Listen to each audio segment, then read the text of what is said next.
The next panel is sponsored by the Cable Center's Maverick series. And it's been beautifully curated by our moderator, Steve Scully. Thank you so much, Steve. I'm happy to introduce Jana Henthorn with the Cable Center. Jana is the first woman CEO, which has been around for decades, and she's the first woman CEO. Yes, absolutely. She was inducted into the Cable TV Pioneers in 2010. She was Multi-Channel News 2016 Woman to Watch. It gets better. She was Cable Fax's 2015 and 2018 one of the most powerful women in cable. In 2018, she was WICT Rocky Mountains Woman of the Year, WICT being Women in Cable and Telecommunications, their Rocky Mountain chapter. And I know there's going to be more accolades to come her way. And one of the best things is that she was my boss for 9 years, for 9 fabulous years. And you know what else? She's a really good golfer. So, little tidbit. Jana and the Cable Center's chief programming officer, Diane Chrisman, who's actually just standing over here because she's going to be taking some photos, have been steadfast supporters of this program and sponsors. They write checks, they show up, they help develop panels, they are in the Ask Me Anything sessions, they help our students stars. The list goes on. So I am forever grateful. I'm so happy to have the Cable Center be this collaborative partner, and I would love to, at this time, welcome to the stage Jana Henthorn. Dolly, I'm so glad you think I'm a great golfer. As you all know, you can always be better. Thank you for those kind words, and Dolly, thank you for all you do to bring this kind of event to students. It's something that we at the Cable Center also work hard to do, to bring together people and ideas to advance innovation. We're a nonprofit based in Denver and would love to have you come out and see us. The snow will be gone by tomorrow. So what we have here for you, as students come on, keep filtering in. I know you're all talking to the executives. We have an amazing, amazing panel for you coming up, talking about the state of journalism and the media. And the moderator is a longtime friend of mine and the Cable Center, Steve Scully from C-SPAN. Steve is the senior executive producer and political editor, and I'm sure he's chief of something at C-SPAN. He should be. And not only does he do all that and never sleeps, like the rest of the people on this panel, but he's also a college professor. And he taught the most popular course at the University of Denver, long distance learning on media and education. So that's your fun tidbit about Steve Scully. And Steve, come on out. Steve in the panel, come on out. Thank you. Yeah. Thank you so much. Good to be with you. So do you want me to be...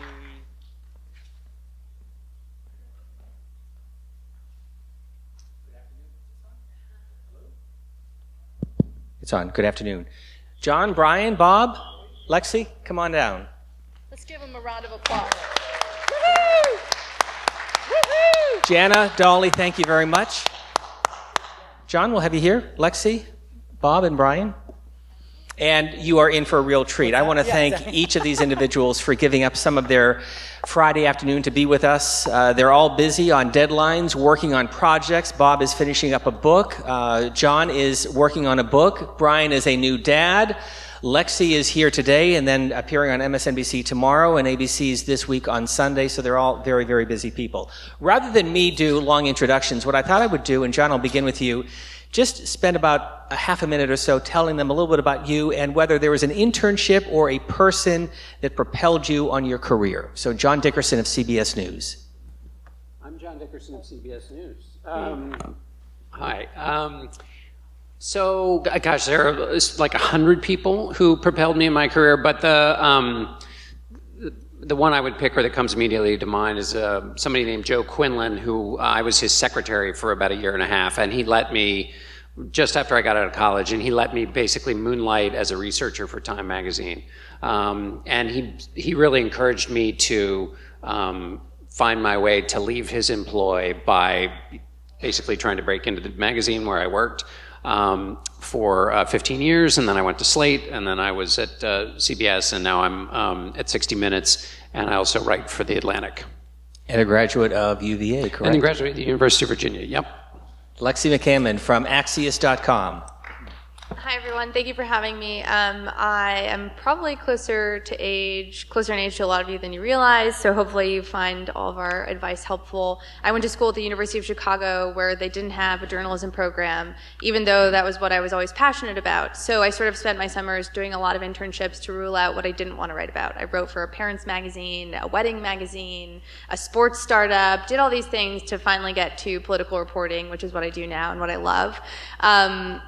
I think what's interesting about the question of an internship or something that allowed me to be where I am, the thing that I would say is actually the scholarship that I got to attend the University of Chicago, which was through a program called QuestBridge. And it helps high-achieving, low-income students match with a top-notch school, and you get a full ride to go there. And that honestly is something that has helped me work at the startups that I've worked at since graduating from college, both at Bustle here in New York, which is a startup when I was there, and now Axios, which I was employee number 53 when I started there almost 3 years ago, because I didn't have that student loan debt that was sort of weighing me down, or that made me feel like I had to get a different job because of the pay grade that you might get from working at a more established company. So that really helped me sort of get to where I am, and obviously everyone at Bustle and Axios who has helped me and encouraged me and allowed me to do so much more than what I was hired for have really shaped who I am today. Bob Garfield out with a new book in about a month and a half or 2 months, now with NPR. Very briefly, your story. I'm Bob Garfield. I'm the co-host of the On the Media program on public radio, produced right here at WNYC. I read English at Oxford, and I always make this mistake, Penn State. And when I graduated... We certainly are. I was about to graduate. IBM was not coming to campus recruiting people to read books, so I didn't know what I was going to do. A professor forced me to take an internship at the local daily newspaper, the Center Daily Times, and I knew within 45 minutes how I was going to spend the rest of my life. Not so much the journalism part, but because they dressed like this, what I call business disheveled, and swore like sailors, which kind of fit into my vibe. And I've been doing it for the last 115, 116 years. Brian Stelter of CNN and the host of a great program on Sunday, Reliable Sources. I haven't been doing it quite that long, but I'm 33, and I feel like I've been doing this for a while now. I had a blog when I was in college called TV Newser that I launched because I had a lame first semester at Towson University in Maryland. I was kind of bored and was obsessed with cable news, CNN, Fox News, MSNBC, and how they change our world, in some cases distort our realities. So I started this blog in college, and it snowballed from there. The New York Times hired me when I graduated to write about TV. I figured I would never get a job on TV because I didn't have enough hair. But surprisingly, after 6 years, the CNN folks called up and had me try out to host Reliable Sources. They had an on-air tryout, which is pretty crazy. So now I've been at CNN about 6 years, covering media, covering TV, covering Trump, and hosting a show on Sunday, doing a newsletter the rest of the week, and going on TV talking about what's going on. And of course, covering the great work of John Dickerson and CBS News. Lexi, let's begin with you. You cannot talk about the state of news and journalism without talking about where we are today, this moment, what we saw yesterday unfold on the House floor. And so through the prism of the political fight, and the impeachment process is a political fight, and how we are covering this from your standpoint, and then John, I'll turn to you, give our students a sense. This is only the fourth time in our history that the House of Representatives has begun the process of impeaching a sitting U.S. president. Lexi? Working at Axios, we know because we're such a lean team, we can't compete with sort of the day-to-day drip politics of everyone else. We try to do our best, but the way that we try to frame something as big and historic as impeachment is thinking about the story you're going to care about the story, a week from now or 2 weeks from now. Not sort of, we obviously cover the daily, this is how many people voted yes for impeachment, how many people voted no, but we try to frame things in a more big picture way for our AM newsletter, which goes out Monday through Friday in the mornings around 6 a.m.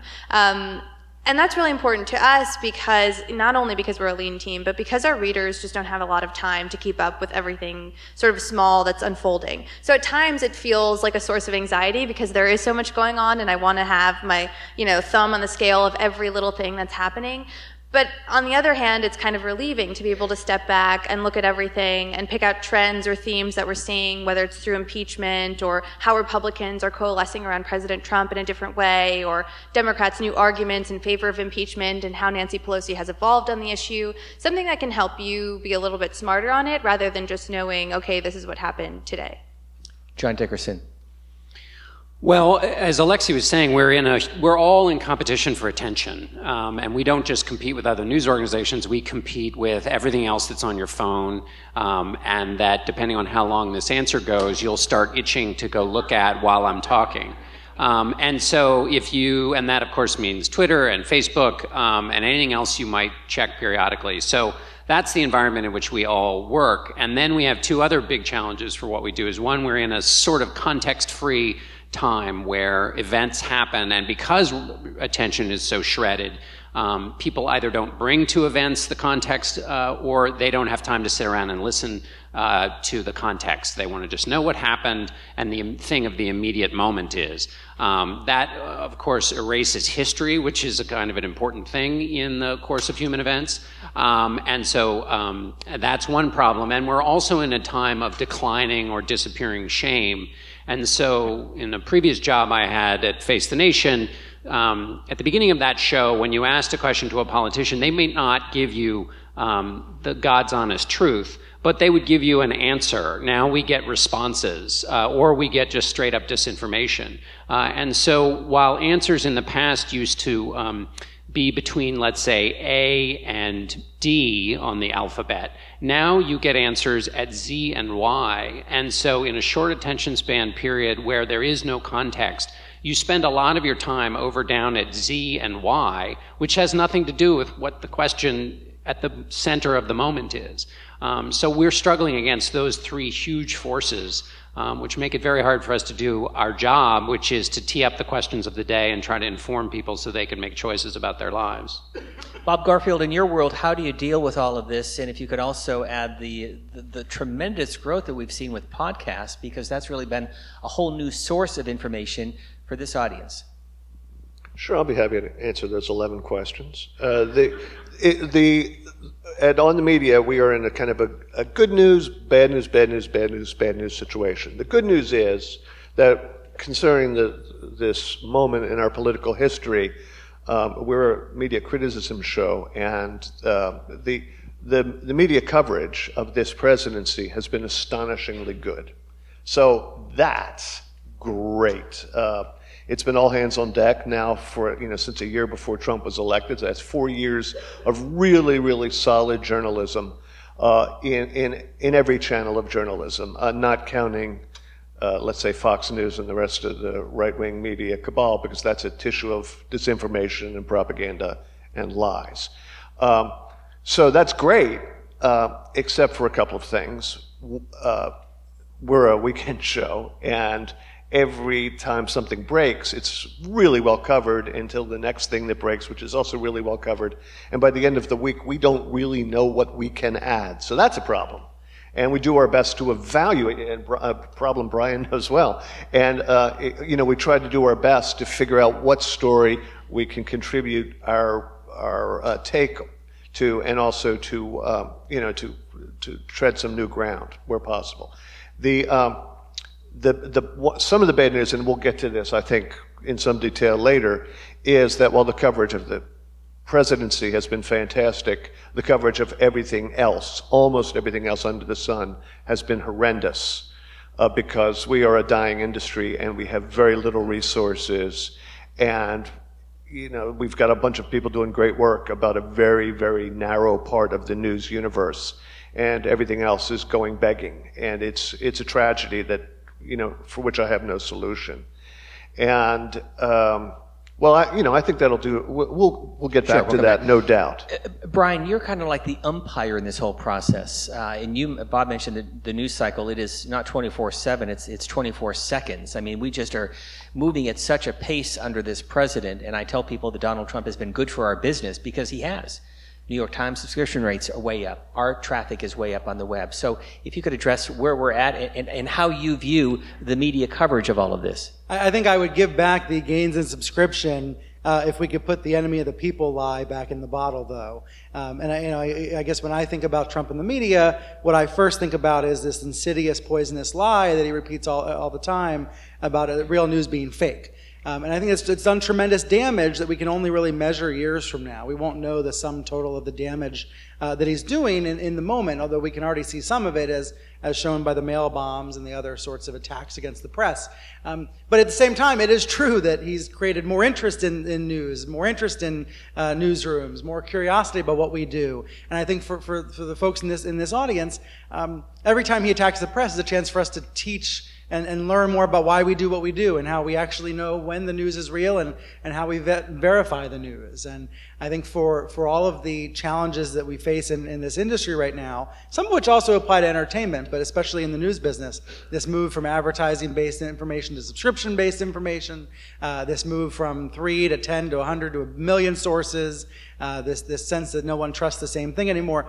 All of these are great challenges for young people to help figure out and create a slightly better environment in the future. I think there are so many media products that I wish existed that don't exist today. I wish there was an app just for my neighborhood so that when there's a siren going off, I know what it's for. There's a lot of, and I think all of us can think about what is the news product that we wish existed, and we have more of an ability now to go and actually create it today. That's why I'm fundamentally an optimist about the future of news, even though the challenges are enormous. It's because at least we have the tools in all of our hands to hopefully make more of a difference than we could 20 years ago. John Dickerson, let's talk about the White House Communications Director and Press Secretary, President Donald Trump. Yeah. We've had interviews with him. We were talking beforehand. He's a very difficult person to really pin down. He goes all over the place. And I have found, and if you can tell the story about what happened in the Oval Office, he doesn't want to get very deep. So explain what happened to you in your Face the Nation interview and how you and 60 Minutes and CBS News approaching covering this president. Well, the interview that I had with him at his 100-day mark, there's so much to say about it. It was in the middle of the healthcare fight, and it was in two portions. One was the sit-down, which was going to be sort of news of the day, and then the period in the Oval Office was going to be the kind of larger thematic questions, which I've spent a lot of time with presidents over the years, and I've written about some of the bigger questions of the presidency, some of the challenges in the office, some of the problems with the way we think about the presidency, and so it was supposed to be devoted to those things. We spent a lot of time in the conversation because I was really trying to test the extent to which he understood what was in the health care bill that he was advocating. This was in the middle of the fight to replace the Affordable Care Act, and was just simply trying to find out if he understood the nuts and bolts of the legislation that he was promoting and that he was really pushing for at the time. And that took a lot of time because of it was a lot of chasing him around the answers. So we got in the Oval Office, and he was just not. He was not kind of jumping so much for the kind of larger, broader questions about the presidency and the sense of responsibility and all of that. And as we were having that conversation, we fell into a discussion about Barack Obama. There are only so many people alive who've had that very particular job that the president has. And previous presidents have talked to their predecessors because despite what may have happened in campaigns, they realize once they get in the job that there's only a few other people on the planet who've had that job and who understand what the pressures are like, and they often have conversations, some of which we don't find out until many, many years later, with their predecessors, sort of asking for advice. And he and I got into a back and forth. That went a few rounds, but that ended with him asking me to leave the Oval Office. Well, I guess he sort of ended the interview. He didn't actually ask me to leave. He sat down. Yeah. It's like, okay, you can go now. Right. So that was weird. It's weird having to show yourself out of the Oval Office because it's hard to find the door. Anyway, I just guess more broadly thinking about the president, going back to what Brian said about the press, LBJ used to say that sometimes being president is like being a jackass in a hailstorm. Sometimes you have to just sit there and take it. And what he understood and what all previous presidents have understood is, turns out it's unfair, but that's why you get the big fancy job that allows people to call you the most powerful person in the free world. And part of the job of the president is because you are a steward of all of the parts of the Constitution and all parts of American life, you are in part a steward of the idea that a free press gets to question you and that sometimes the free press gets it wrong. In fact, gets it wrong a lot. But that's the nature of the thing. There are sunny days and there are rainy days, and it makes no sense to rail against the rain. It is a part of the job. To weaponize that and to not protect the role of the free press in a democracy is something that's new. It's incredibly dangerous, and it's a contravention of the responsibilities of the job. That isn't to say that a president has to be supine against all critical press or press that's wrong. And again, we are at fault a lot for laziness, for lowering our standards, for chasing shiny objects, for forgetting what our main job is. But that doesn't mean that the most powerful person in the world gets to train the power of his office and his supporters against an institution that's important. So that's one of the big challenges. And the other is just that the instincts of the press have still not changed, which is that basically there's a lot of just repeating what the president says. It's the president of the United States. When he says something, that's news. But this president has changed. His innovation to the office is not Twitter. It's the way in which he uses disinformation. And so the press has had a difficult time responding to that and keeping at the forefront of their minds what their job is, which is to inform people. And if the information you're getting is not going to inform people, you have to think about it differently no matter who's saying it. Figuring out those rules on the fly and being fair to the president, being fair to his supporters, that's tricky, and that's been one of the most difficult things.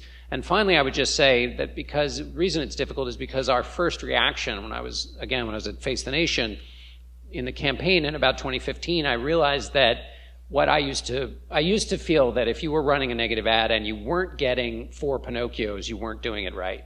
Which is to say that the reason people put out ads that are wildly exaggerated and wrong is they want the second round of coverage from all the fact checkers saying, oh, this is terribly wrong, because what ends up happening is that creates another round of coverage about the underlying lie, which then spreads it even further for them. And so they get a benefit from that. LBJ, again, used to have a line about, he claimed that, this may be an apocryphal story, but he claimed his opponent liked to share time in the company of pigs, and one of his aides said, you can't say that, and he said, well, let them deny it. In other words, he knew he was lying, but he was happy to have this. So that used to be sort of a story you told, and it would happen every now and again. Now it basically happens every news cycle. Are you free for reliable sources this Sunday? What's that? Because that was great. Can you? Yeah. No, are you free Sunday at 11? We could just do that talk again. We may have a booking right here. Yeah. Oh, well. Right. But Brian, you were shaking your head when John was talking. Well, so I was thinking, it just made me think about the crisis that we're in. And I do view it as a crisis. It's a crisis of competency in the White House, and it's a crisis of credibility, right? The president doesn't have any credibility. His words are worthless. It's terrible to say that. I hate saying that. It's true, though. And what we're all supposed to do in that environment is still, I think, very much a day-to-day conversation. I was on the phone this morning with staffers, with my colleagues at CNN, discussing whether we should be covering the fact that in right-wing media, there's this smear going around about the possible whistleblower. And should we acknowledge that exists in the alternate universe of right-wing media, or should we pretend it doesn't exist? And these are questions that we're still actively debating every day. And the question, or the point that John brought up about, the words that a president speaks are inherently newsworthy because they're coming from the president, has totally been turned on its head. We've gotten so much criticism and Axios for the times that we tweet or report on a direct quote from the president without adding a fact check or a real-time reality check that says, what the actual facts are behind what the president is saying. And, this is the first president that I've covered, and so that in and of itself is a wild experience, because all of the rules that you all have seen broken, I'm experiencing for the first time as broken rules of how to cover a president. But as John was saying, we are in a trap from which there is no escape, because virtually everything that Donald Trump says is not true. This is a man whose default is a lie about anything. On his first day in office, he lied about the weather. I'm so glad you remember that. He said that it was sunny when it was raining. Yeah, and you know Yes. what? The thing about the weather is, it usually happens before eyewitnesses. And it was on television worldwide, but that didn't stop him. There is nothing that will stop that man from lying on virtually any subject. So that's one thing. But he did of have course, the biggest crowd, right? I'm sorry? He did have the biggest crowd, right? Oh, he had the biggest crowd. There were people on Saturn watching that inauguration. Anyway, so biggest ever in the solar system. So he's going to lie. We are going to do our job, which is to not only report what he said, but to fact check it and report that it's a lie, which takes us into that very pig fucker syndrome that John was describing, so that all of a sudden we're talking about pig fucking, and that's all anybody can talk about, and it's doing two things. It's changing the subject, and because of human psychology, the pig fucker lie is what you remember. So we are actually helping the president implant the disinformation in the public by doing our jobs the way it's supposed to be done. And, all the king's horses and all the king's men have not been able to figure out how we can avoid this unless we just simply ignore the president and his people. We're doing a decent job ignoring his White House spokesperson, but who is his proxy liar. He's had a whole series of proxy liars. But, it's a tough spot It is. for us to be in. Because ignoring the president would then cause shouts of bias and that you're against him, and all of that is positive for him. When the media is negative toward the president seems to benefit from that with this base. It is something broken that's actually deeper than the president. It's also about the bonds of trust that we have between each other as individuals. And the larger concerning problem is how this disinformation and misinformation is rooted in his supporters' brains. If we think about that weather example, I was covering his inauguration, tweeted something benign that was a photo and something to the effect of, it started raining as soon as President Trump took the stage to give his speech. Someone, clearly a Trump supporter, responded and called it fake news, said they were there watching it too, and sent their own photo of a sunny location that was clearly not at the inauguration in D.C. And we can laugh, but that is bananas. That is so insane. And I hear that from so many people. I was at Politicon, which is the worst of the worst. It's like Twitter come to life. And there was a man who was claiming that the media was the enemy of the people and how much he loved Trump. But what confuses me is I don't know if these people actually believe that, or if they're defiant because it's cool, or because it's sort of the way that they want to be Trumpian. Because a lot of these folks think about media bias in terms of the left-wing media having a narrative and pushing a narrative, and that's why they think that we all are then the enemy of the people. But right-wing media has an extreme narrative. President Trump has a narrative that he likes to push. And for some reason, these folks just don't recognize that as a narrative, or if they do, they don't care because it's a narrative that fits their own. Bob Garfield? If you cover the World Series and someone goes 0 for 6 and strikes out 5 times, and the reporter reports that, weirdly enough, he's not accused of an anti-batter bias. He just isn't. Some things are objective truths, and other things are close to that, but they're observation based on judgment and facts and, some sort of rational view of the world. So when you criticize a president for lying, or when you criticize him for some weird policy decision, or what have you, it is constantly cited as evidence of media bias. Bias? No, that's the wrong word. Bias is a predisposition to take a position based on your own worldview, irrespective of the facts. That's not what we do. But classically, after about 60 years of propaganda on this subject, it has become internalized by a very big chunk of the public who are now eager to believe that news is fake news. We are facing, in this industry, not one but two existential crises. The first is the one I alluded to earlier, the collapse of the business model, which puts us all in jeopardy. And the second is the fact that 50-some years of propaganda, plus our own errors and our own constant repeating errors, and the experience of this presidency has implanted the electorate with the notion that we can't be trusted. And by the way, all the data shows that we are not trusted. It's a problem. Brian and Lexi, go ahead. I want you to talk Sorry, about and this. then I promise I will let you go. You're fine. But I want to pick up on something you said that relates to what you were talking about earlier with the fact that unfairness is an inherent part of the presidency. And I think part of the reason that there is so much media bias right now is because of two things that are unique and on display all the time with President Trump. The first thing is the unfairness example. It's not just that he thinks the media is unfair to him. He thinks the intelligence community is unfair to him. He thinks Democrats are unfair to him. He thinks Jeff Sessions was unfair to him. He thinks, Republicans who are not loyal to him are unfair to him. It's a really fascinating thing to watch because other countries, of course, are unfair to him and therefore the U.S., and that's why he's upset with NAFTA. But it's something that you see manifest in so many different ways that I think is a really revealing characteristic of President Trump, because it gets at why he is the way he is. And then the second thing with regard to facts is that facts just fundamentally do not help President Trump's narrative as a civilian or as president now. We can go back to the Obama birther conspiracy and trace every single claim he has made since then, large and small, and look at the ways in which he uses the same strategy, which is sort of just like a generalization of this person or making a caricature of the person he's attacking, not relying on the facts, not stating facts, because the facts do not help his narrative.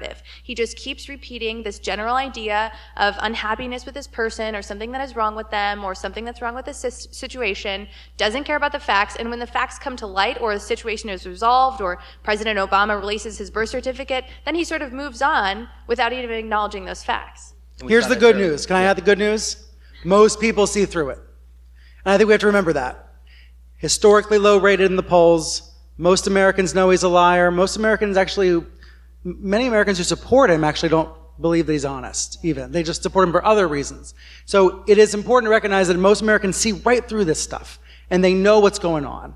And that's what partly gives me hope. What also gives me hope is we live in a country where he calls the news fake, but does not take many aggressive actions to actually stop the free press. There have been some concerning things along the sidelines, but today you can launch a Twitter account and reply to the president, and he may see it. My new favorite Twitter account is a supervillain Trump feed where they take Trump's actual words and they put them on comic strips as if he was a comic book character. And it's got like 1 million followers. It came out of nowhere. Like, we can do that in America. You can speak truth to power in 1,000 different ways. And let me just say this about the press and the media. It's so much more than politics, right?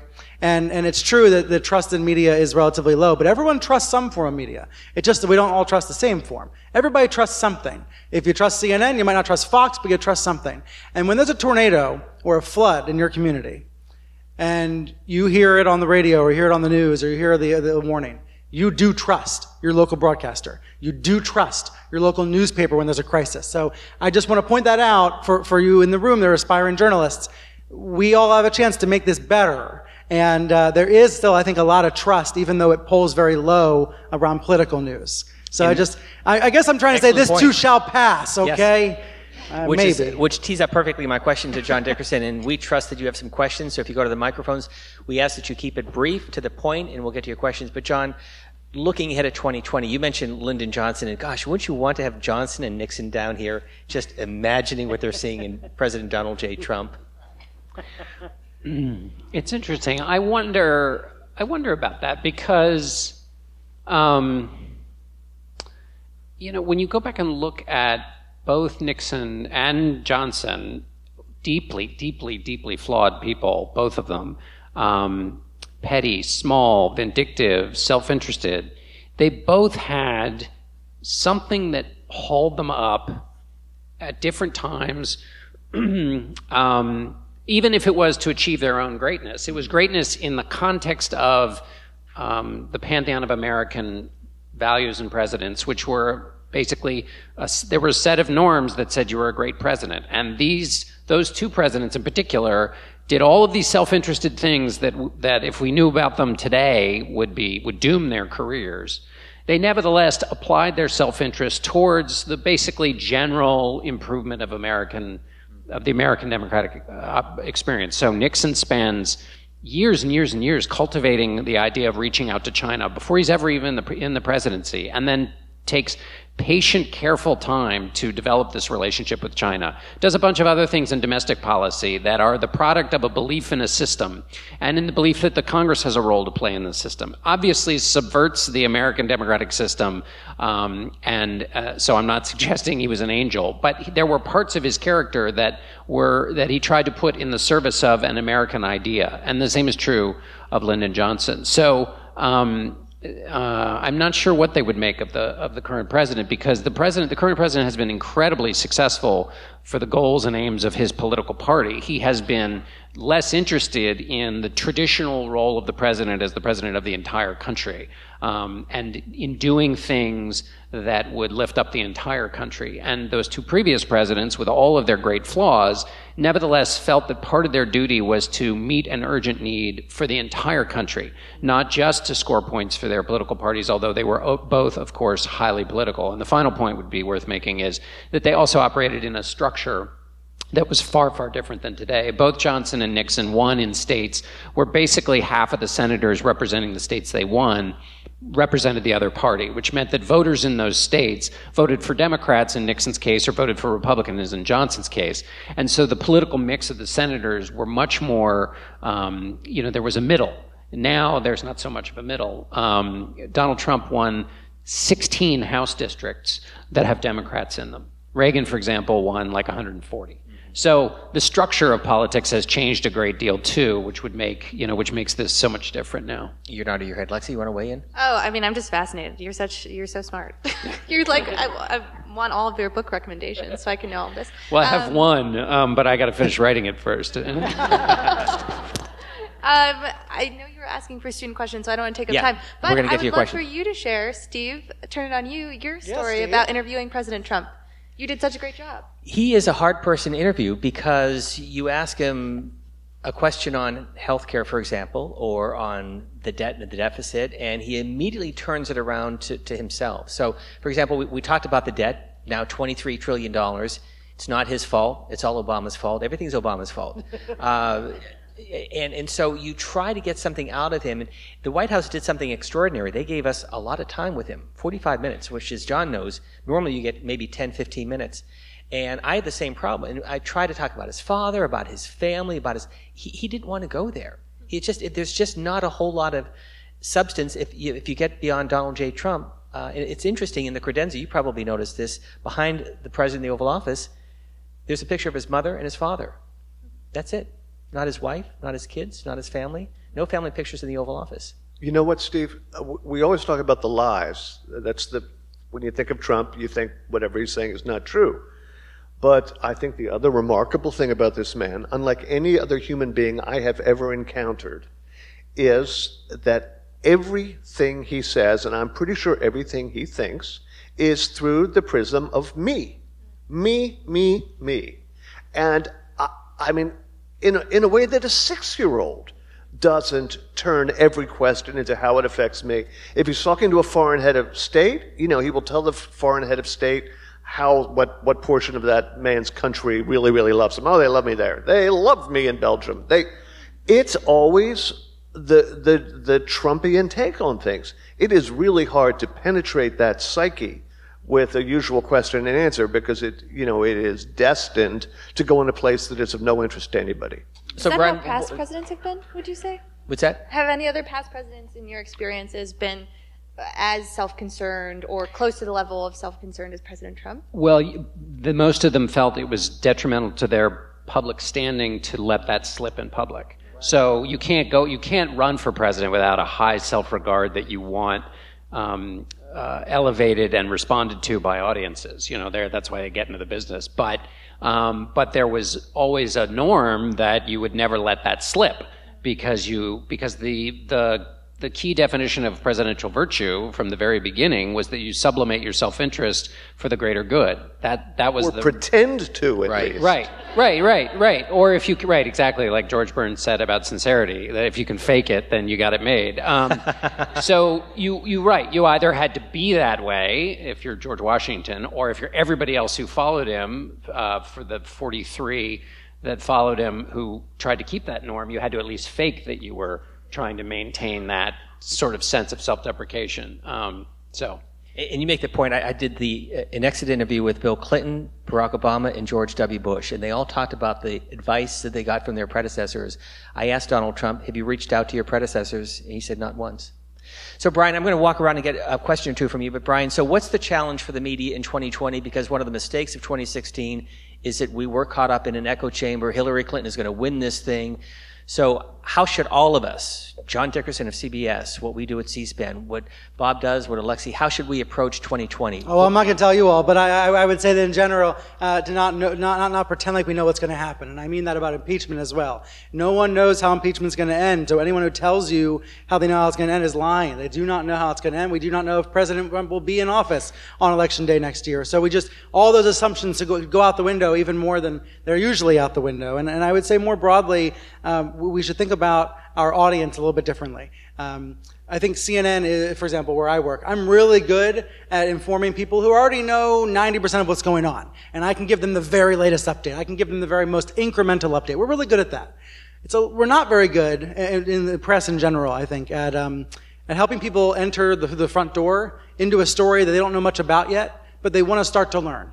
I think we're really great at feeding people's, and there are exceptions to this, including 60 Minutes, where John works, where they tell long, in-depth stories. But we've got to get better at helping people who are just, casually interested, wanting to know more, help them get into the news environment and know what's going on a daily basis. I think that's a real challenge around elections. John Dickerson?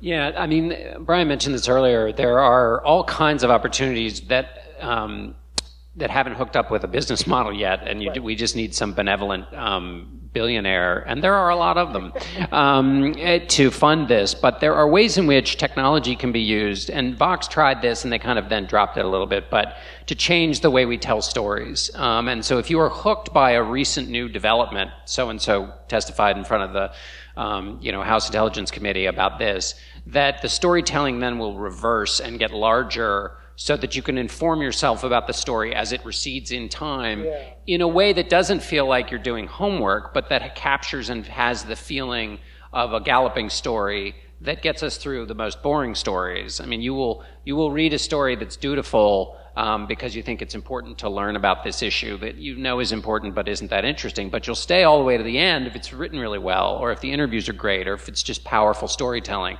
We haven't found a way to go from the incremental thing back to the beginning in a way that is compelling. I think also with social media, we haven't found a way to break the cognitive problems that happen with social media that encourage tribalism, that encourage belief in fake news. Even when you don't want to believe in it, it's still, if somebody gets to your brain first with a false thing, it takes up residence there, no matter how much you try and bleach it out with fact-checking. It still takes up residence. And nobody has come up with the social media ways to embrace critical thinking that strips away some of the partisanship, that helps people identify the tricks of demagoguery that are used on the left and the right. And we would all, I think, agree that a lot of the response to the president has been to adopt some of his practices and the practices of his followers on the left. And so the cleansing that's needed and the replacement or the encouragement for critical thinking needs to be figured out by somebody with, and it's kind of a quasi-journalistic public policy goal. But in Finland, they say the best way to beat fake news is to go to the kindergarten teacher, which means you have to start that young to teach people how to be critical thinkers and how not to fall into all the traps, including the traps of lazy journalism. So anyway, I'll stop talking now. Bob, did you want to weigh in?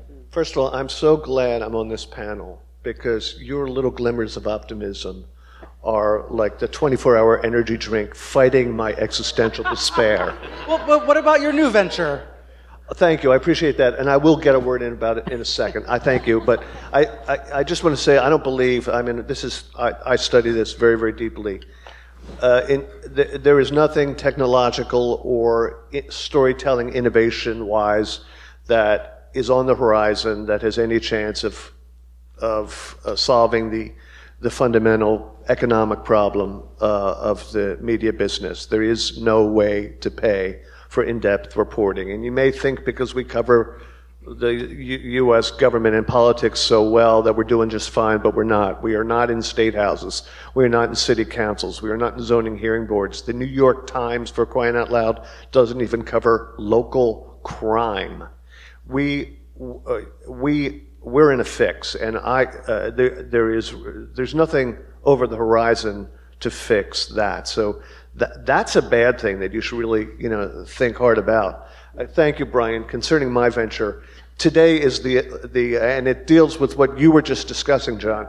Today is the launching of the Purple Project for Democracy. The slogan is "Weed the Purple," and the idea is to fight other people's existential despair, where they have lost trust and faith, not only in all the institutions of government, but in democracy itself, especially in your demographic, where 30% of you are ready to consider authoritarianism or army rule as an alternative to the kind of political chaos we have now. And We the Purple attempts to stop you all from throwing the democracy baby out with the political chaos bathwater. Go to wethepurple.org, learn something about it, get involved. What we're doing at Thanksgiving is gonna blow you away. It'll give you a voice, it'll be fun, it'll be in all the papers. wethepurple.org. At 3 o'clock today, we throw the switch. Enjoy. That's exciting. Let's get to your questions. Go ahead. Can I have one quick request Sure. of the questioners? Could you, in addition to introducing yourself, just tell us where you usually get most of your news? That's not like a, flatter us. I'm just very curious to know where young people are getting their news. Thanks. Yes, sir.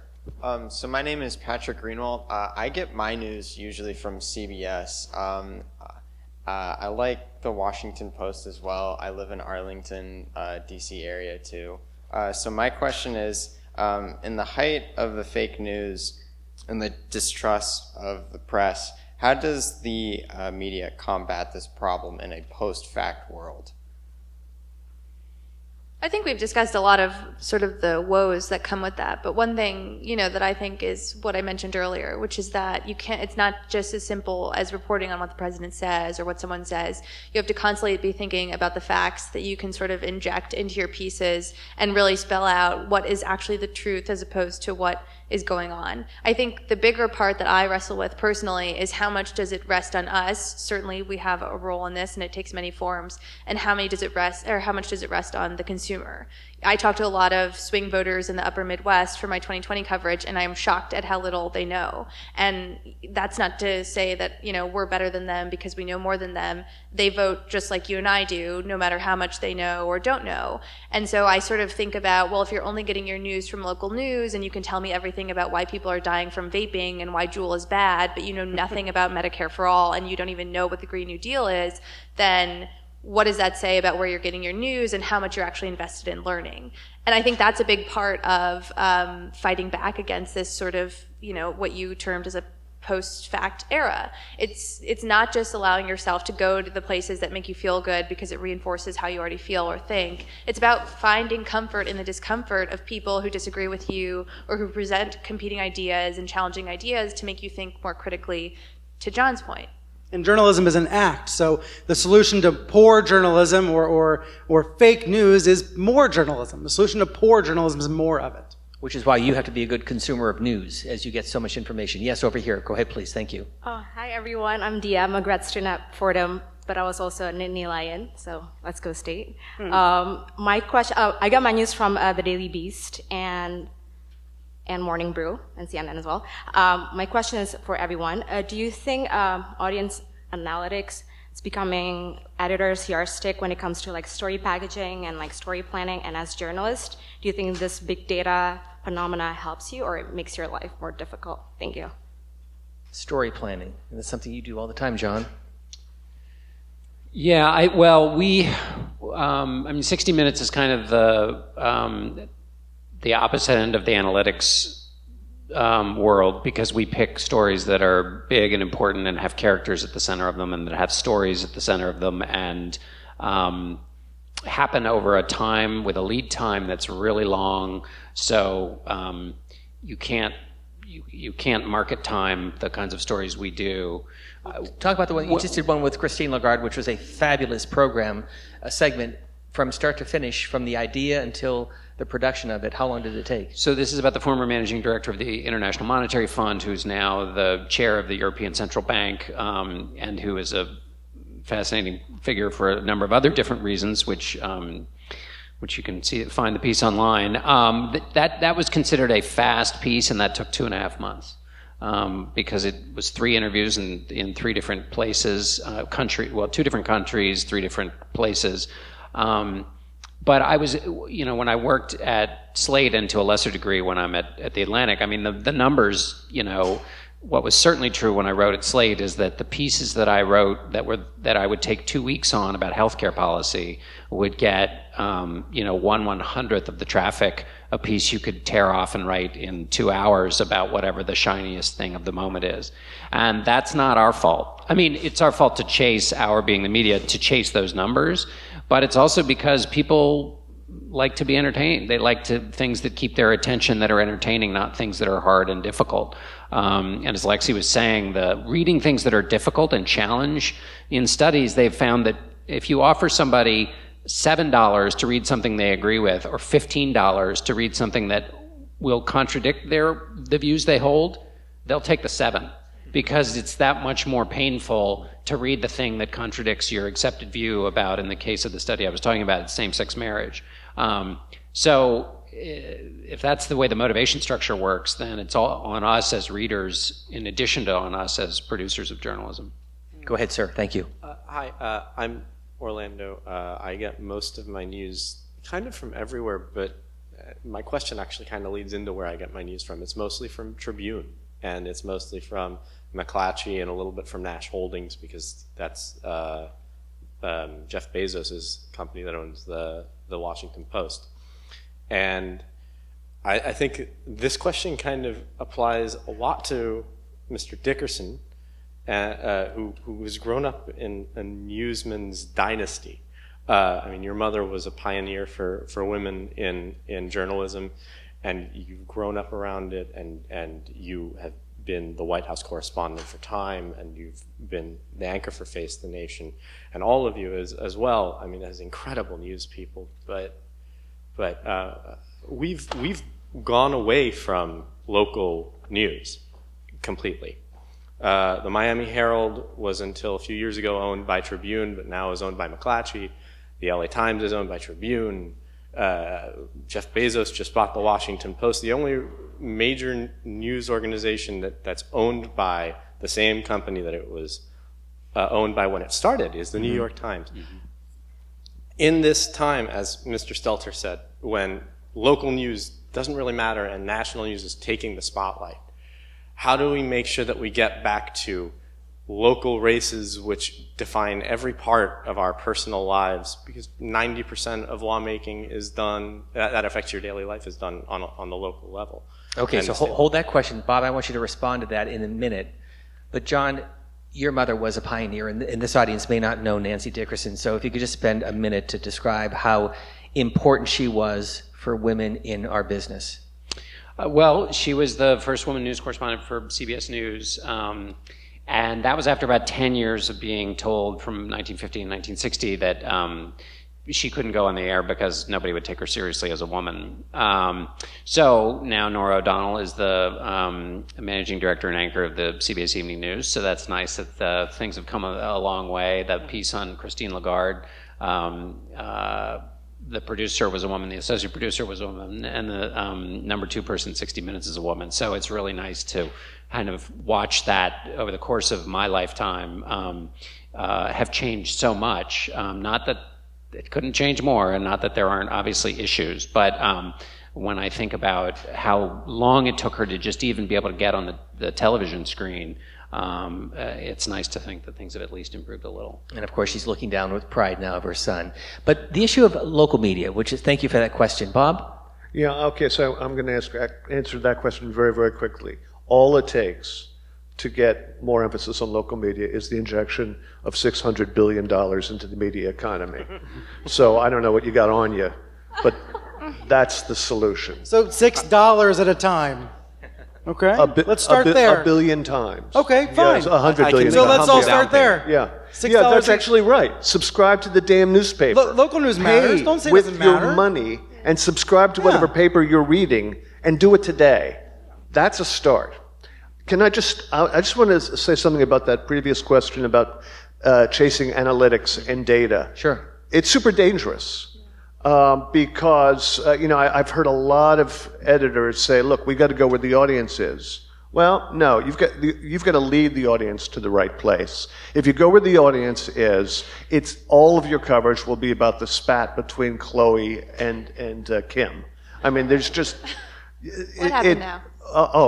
Let me tell you, girlfriend, it is a mess.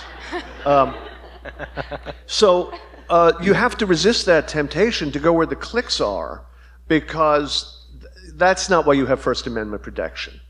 The reason you're there is to be a watchdog for the government and to report news that people need to have. And if you're just feeding them junk food, what's the point? And to understand how bad it can get, just look at the face bubbles in Facebook. One of the reasons we as a society are as polarized as we are, and I see no escape from that at the moment, is because algorithmically, Facebook and YouTube and Twitter feed us only the stuff that we have shown an interest in the past. And if you think that Area 51 is where all the secrets are, you're going to get a ton of Area 51 information. If you think that Obama was born in Kenya, you are going to be inundated with that. You're not going to be inundated on healthcare policy. So it's very, very dangerous, and it leads to a society that is grossly not only ill-informed but disinformed. So I think that the press's responsibility is not to fall into the trap of feeding the customers what they most like to eat. Brian, very quickly, Jack Dorsey of Twitter announcing yesterday that they will not post political ads on his social media website. How significant is that, and what does that portend for Facebook? It's a battle over whether these platforms help us be better informed and better off, or whether these tech platforms make us worse off. Is Facebook and Twitter, are they making it easier to know what's true, or are they making it harder? For the most part, they make it harder. And I think the amount of consumer and corporate pressure on these companies to get their acts together is a good thing. And that's why Twitter's action was significant, because it was a reaction to customers' pressure. The news environment's only as good as all of us make it. We are all members of I think we're all members of the media now, because we've all got our smartphones and we've all got our Twitter accounts or Facebook. So we're all producing media. We're all a part of this. The only way we can make it a less polluted, more healthy environment is if we all are part of that. We have time for one more question and a chance for each of you to have a closing thought. So please go ahead. Oh, no pressure. Oh, boy. Okay, you get the last question. Okay. Steve, you actually asked my question, so I guess I'll follow up with, could there possibly be a sort of collaboration with news organizations and social media platforms where you guys could act, or future journalists can act as the fact checkers, as it would be way more efficient, well, not efficient, probably more costly, but more accurate than algorithms doing that fact checking? I would just say Facebook does. They have lots of third-party fact checkers. We can argue whether it's enough or not. Yeah, we can argue over whether it's sufficient or not. Right. The problem, of course, is so much bigger than any individual fact-checking organization. I think we've identified societal problems that are at the root of this. Let me just end on my closing note. All of us can help improve it. I am an endless optimist on this front. 30 years ago, 20 years ago, I would not have been able to create this blog in my mom's basement and get hired at the New York Times and go to CNN and try to tell the truth on the air when the president's lying. Like, these jobs didn't exist 20 years ago. So I think we are in an environment that's improving, but the business model issues are severe. I just will say, Brian Sure. is such a stellar human and one of the few people in media who keeps me really optimistic. We've been on panels together where everyone else is like, we're never going to have a free press. And Brian and I are like, oh shit, I think we are, but we can't, whatever. The American people reject demagogues. They reject autocrats. And that's what's happening again right now. The press is incredibly free in this country. Press freedom is all of our freedom. And I think deep down inside we know that. We just have to keep working to reject the forces that are trying to stop it. If you haven't watched the documentary Page One on Netflix, you'll get a good look at vintage Brian Stelter, which is what made me such a fan of his. When I was in college, I was like, this guy is amazing. His story is truly incredible. He's alluded to it a couple of times. Was on Watch our Page show One on Netflix. I think he was 8. Nobody wants to hear oh man. Watch Page One on Netflix. It's true though, you Good. can Google it. It's all Googleable, right? Yeah. Bob Garfield, I'll begin with you. A closing comment or thought. We put a lot on the table. What stands We've discussed out? a lot today. Well done. You've really covered the waterfront, and I think we've given you guys some stuff to think about. But I just want to synthesize the beginning of this conversation and the end. We spent a lot of time talking about Trump and what a historical, let's say, phenomenon that he is. And I think he has been ruinous for our politics and for generations who will have to live with the consequences of some of the things he's done. But he is not the most dangerous and he is not the most powerful man in America. The most dangerous and powerful man in America is Mark Zuckerberg. And I'm not being, I don't think I'm being glib and I'm not making a joke. Because he is in control of the flow of information between Facebook and Instagram of, several billion people, and he is grossly irresponsible about how he does it, and he's grossly dishonest about how he deals with the problems that his algorithm has caused. And the Facebook problem has to be attended to. And, I think you should pay close attention to the issues going on in this election. But I think while you're studying the political environment, it cannot be separated from the social media environment. Pay close attention, please. Alexi McCammond. I'll just pick up on what I was saying, which is that there are a lot of reasons to be optimistic, especially as a young person who's interested in media and journalism right now.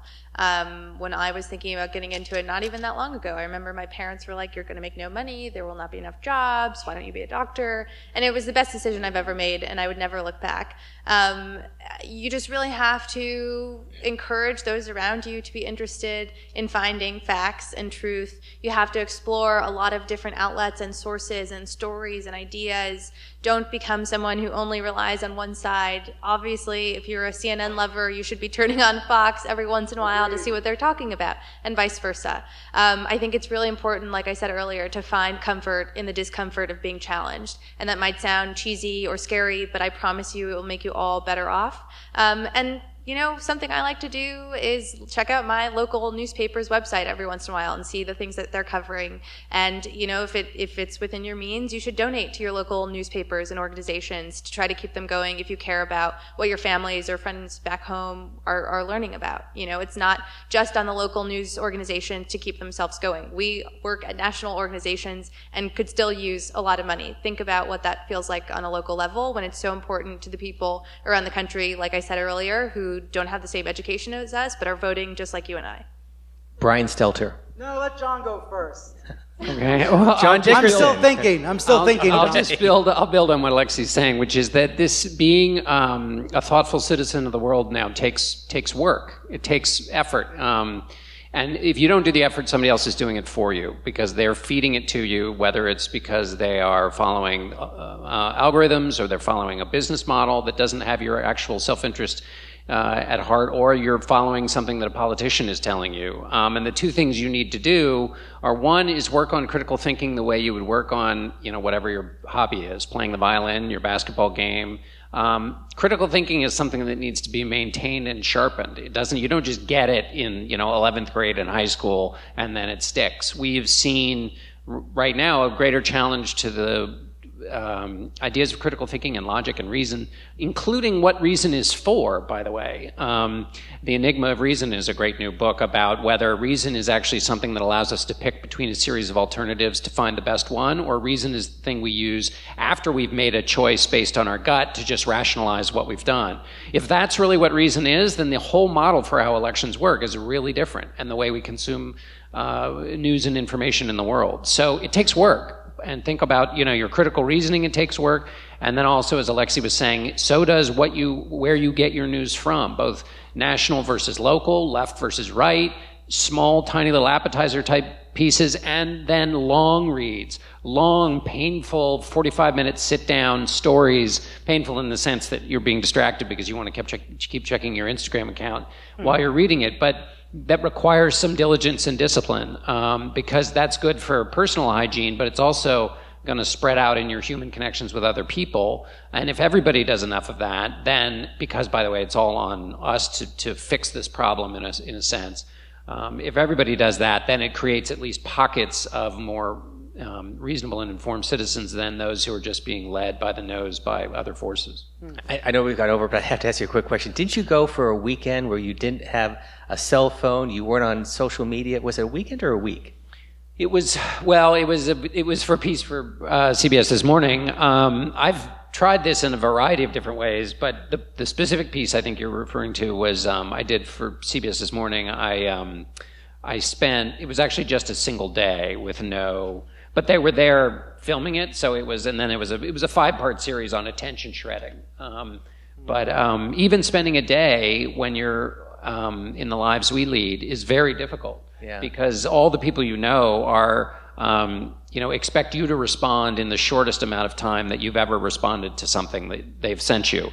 So if you responded quickly to a text, that person's going to think that you're going to respond quickly to their next text. And if you don't, then animus builds up, and then at that point you lose all your friends. So you really have to stay constantly connected.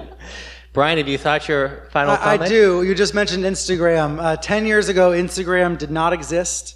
Axios, where Alexi works, did not exist. Podcasting barely was a thing. Netflix was still for DVDs.